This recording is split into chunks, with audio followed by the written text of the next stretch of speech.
Hello student, मेरा नाम गोविंद। तो मैं आज स्टार्ट कर रहा हूँ एक जनरल माइक्रोबायोलॉजी की सीरीज। तो इससे पहले मैंने आपको एक वैक्सीन बताई थी डीपीटी की, वो आप देख लीजिए। तो जनरल माइक्रोबायोलॉजी में मैं आज स्टार्ट कर रहा हूँ हिस्ट्री से। तो इसमें मैं आपको साइंटिस्ट के बारे में बताऊंगा, और भगवान की अगर कृपा रही तो मैं आपको आगे लेक्चर्स कंटिन्यूस प्रोवाइड कराता रहूँगा माइक्रोबायोलॉजी के। तो इसमें मैं हिस्ट्री में साइंटिस्ट के बारे में बताऊंगा। एक्चुअली एग्जाम में बहुत सारे क्वेश्चन एमसीक्यूज के फॉर्म में आ जाते हैं, और वाइवा में डायरेक्ट किसी साइंटिस्ट के बारे में पूछ लिया जाता है कि इस साइंटिस्ट ने क्या किया था, या किस टॉपिक पे किस साइंटिस्ट ने क्या डिस्कवरी की थी। ये वाइवा में बहुत पूछे जाते हैं। उसके साथ साथ ल्यूइस पॉस्चर और रॉबर्ट कोच, इनकी पोस्टुलेट हमारे 3 नंबर के क्वेश्चन में आ जाते हैं। तो इसलिए मैं ये सीरीज आज बनाने जा रहा हूँ। तो हमारे फर्स्ट साइंटिस्ट हैं Louis Pasteur. Louis Pasteur is the father of microbiology. इन्होंने प्रिंसिपल ऑफ फर्मेंटेशन दिया था। ल्यूइस पॉस्चर ने प्रिंसिपल ऑफ फर्मेंटेशन दिया था, जिसके थ्रू उन्होंने बताया था कि हम फूड को प्रिजर्व कैसे कर सकते हैं। उसके बाद इन्होंने ही describe method of pasteurization of milk. तो इन्होंने principle of fermentation and pasteurization of milk. उसके साथ साथ इन्होंने 3 वैक्सीन भी बताई थी, cholera vaccine, anthrax vaccine and rabies vaccine. ये क्वेश्चंस बनते हैं कौन कौन सी वैक्सीन ल्यूइस पॉस्चर ने बताई थी। उसके साथ साथ फाउल वैक्सीन भी बनाई थी। उसके साथ साथ इन्होंने डिसप्रूव किया था spontaneous generation of disease, and इन्होंने बताया था जर्म थ्योरी ऑफ डिसीज, जो कि कहती है that disease cannot be caused by bad air or vapor, but it is produced by microorganism present in it। मतलब कोई खराब एयर और वेपर हमारे अंदर कोई डिसीज प्रोड्यूस नहीं कर रहे हैं। एक्चुअली जो डिसीज प्रोड्यूस कर रहे हैं वो होते हैं कि उसकी गंदी एयर के अंदर जो माइक्रो ऑर्गेनिज्म प्रेजेंट होते हैं, एक्चुअली वो डिसीज कराते हैं। उसके साथ साथ इन्होंने कुछ स्टेरिलाइजेशन टेक्निक भी बताई थी, जिसके अंदर स्टीम स्टेरिलाइजेशन आता है, hot air oven and autoclave. अब स्टेरिलाइजेशन में हॉट एयर ओवन कहाँ पढ़ाया जाता है? ड्राई हीट के अंदर पढ़ाया जाता है। Moist heat above 100 degree Celsius के अंदर पढ़ाया जाता है ऑटोक्लेव, जिसका प्रिंसिपल एक प्रेशर कुकर की तरह होता है।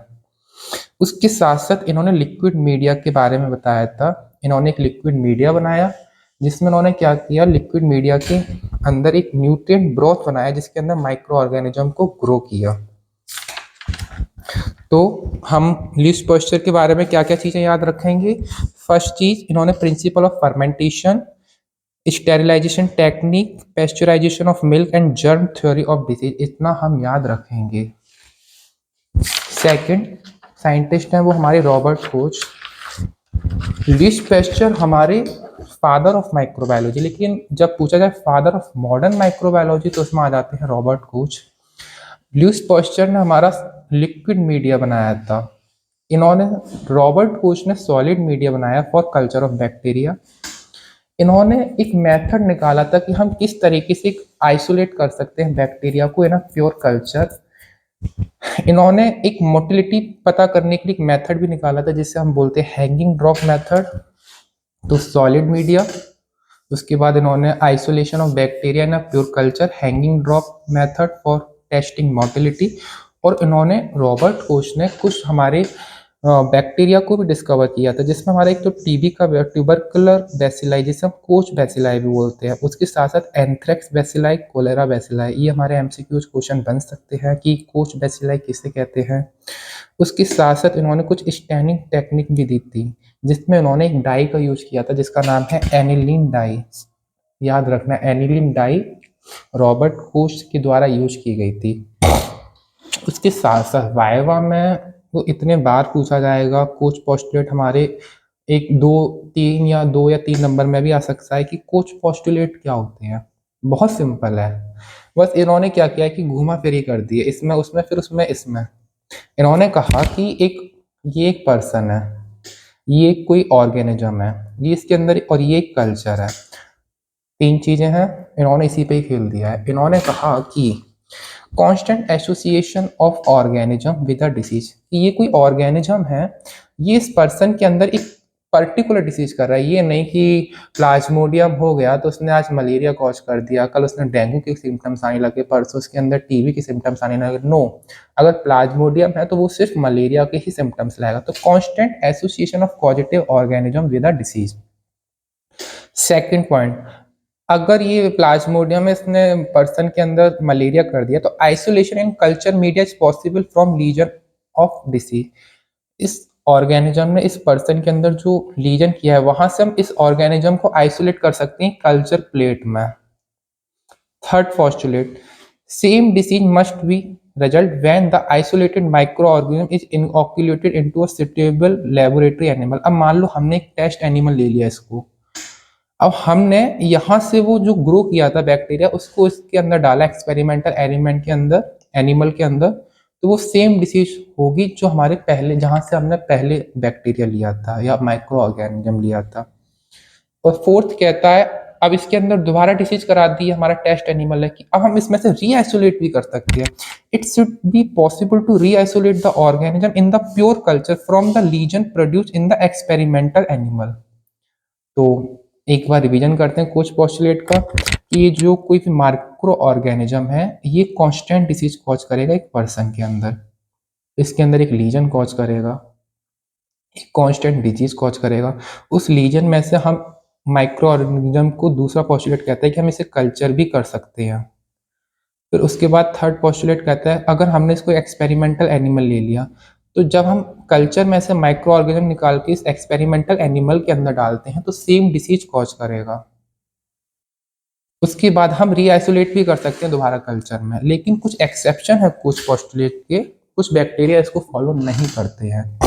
एग्जाम्पल के लिए ट्रिक है एलपीजी, एलपीजी गैस होती है तो उससे एल फॉर, अब ये एल फॉर फर्स्ट अल्फाबेट नहीं, एक्चुअली ये सेकंड वर्ड का फर्स्ट अल्फाबेट है, mycobacterium leprae, T for treponema pallidum and G for neisseria Guneri.